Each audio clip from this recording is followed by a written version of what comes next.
Şu an ekrana çok dikkatli bakmanızı istiyorum. Gördüğünüz bu 7 litrelik Wallstadt akvaryum sadece birkaç gün önce berraktı. Ancak şu an suyun içinde hafif, gizemli bir sis var. Camlarda gezen yüzlerce minik kurtçuk ve bir anda patlayan salyangoz nüfusu. Peki her şeyin birbiriyle kusursuz uyum içinde çalıştığı filtresiz, motorsuz bu minyatür ekosistem nasıl bu hale geldi? Cevabı sizi çok şaşırtacak. Çünkü bu sisin sebebi bir felaket değil. Tam aksine bir mucizeyi sizinle paylaşma isteğimdi. Gelin sizi her şeyin başladığı o heyecanlı güne götüreyim. Önceki videomdan hatırlarsınız. Bu Wallstadt tankı kurduktan sonra içine hemen canlı eklememiştim. Tam 40 gün boyunca sadece bitkilerin kök salmasını ve sistemin oturmasını bekledim. Çoğu hobici suyun oturup oturmadığını kontrol etmek için renkli ve karmaşık test kitlerini kullanır. Fakat benim test kitim yok. Bu yüzden ben en ilkel ama en güvenilir yönteme başvuruyorum. Kokuya. Suyu kokladığınızda yağmur sonrası ıslak toprak gibi kokuyorsa o su sağlıklıdır.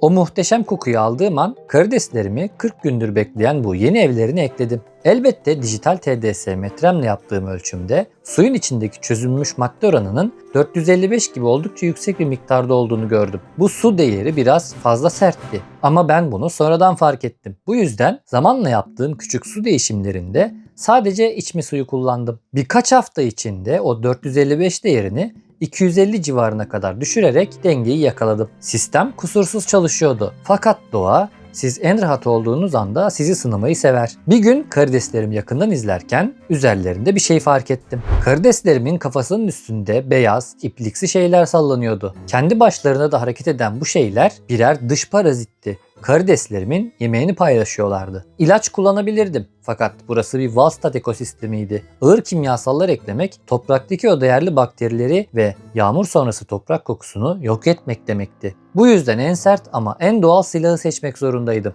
Kaya tuzu. Ancak kaya tuzunu asla doğrudan direkt akvaryuma atamazdım. Bu hem bitkileri eritirdi hem de tatlı su dengesini mahvederdi. Bu yüzden tedaviyi akvaryum dışında ayrı bir kapta yapmalıydım. Bir tabağa temiz bir akvaryum suyundan aldım ve içine kaya tuzu atıp erittim. Sonra işin en stresli kısmı başladı. Hastalıklı karidesleri yakalamak. Parazitli karidesleri kepçeyle aldım ve doğrudan hazırladığım tuzlu suyun içine bıraktım. Saniyelerim vardı. Karideslerimin kafasındaki parazitler tuzlu suyun yarattığı ozmotik şokla tutundukları zırhtan kopup suyun dibine döküldüler. Saniyeler sonra karidesim hemen temiz suya, oradan da evine geri aldım. Parazitlerden tamamen kurtulmuştuk. Fakat bu operasyona yumurtaları olan karidesimi katmadım. Çünkü o şokla yumurtalarını bırakabilirdi. Zaten bu operasyondan kısa bir süre sonra tankın içinde güzel bir sürprizle karşılaştım. Hamile karidesim yumurtalarını çatlatmıştı. Gözle görmesi bile zor olan minicik şeffaf yavrular bitkilerin arasında dolaşıyordu. İşte bu harika haberi sizlerle canlı yayında paylaşmak istedim. Fakat bu masum canlı yayın hevesi az önce gördüğünüz o sisli manzarayı başlatacaktı. Bir parça kabağı haşladım ve canlı yayın sırasında akvaryumun dibine bıraktım. Amacım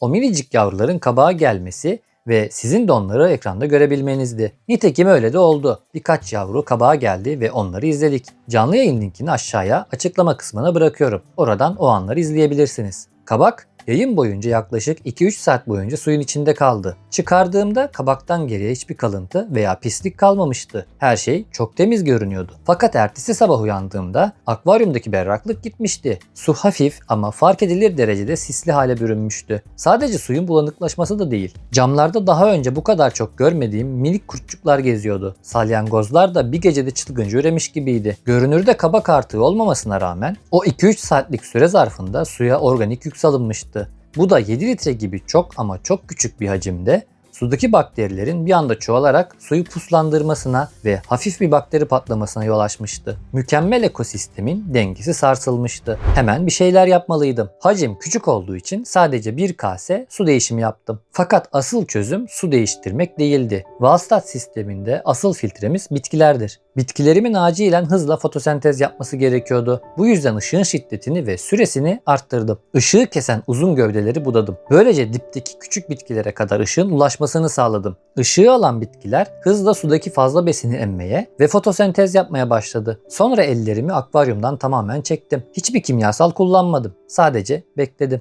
Tam 3 gün boyunca ve 3. günün sonunda sabah ışıkları açtığımda doğa kendi yaralarını yine kendisi sarmış, kendi kendine iyileşmişti. Su o eski, inanılmaz berraklığına kavuştu. Salyangozlar ve kurtçuklar popülasyonlarını dengelemiş, karidesler yavrularıyla birlikte akvaryumun içinde yüzüyordu. Ve o meşhur yağmur sonrası toprak kokusu geri dönmüştü. Bu küçücük 7 litrelik cam kutu bana bir ders verdi. Doğanın kendi bir ritmi var ve o ritme aşırı müdahale etmek işleri karıştırır. Ancak ona zaman tanıdığımızda her şeyi kendi kendine onaracak güce sahiptir. Bu minyatür ekosistemde yavrular büyümeye devam ediyor. Günlük gelişmeleri ve anlık krizleri diğer sosyal medya hesaplarımdan anlık olarak paylaşıyorum. Açıklama kısmındaki linklerden beni takip edebilirsiniz. Bir sonraki hikayede görüşmek üzere. Doğayla kalın, hoşça kalın.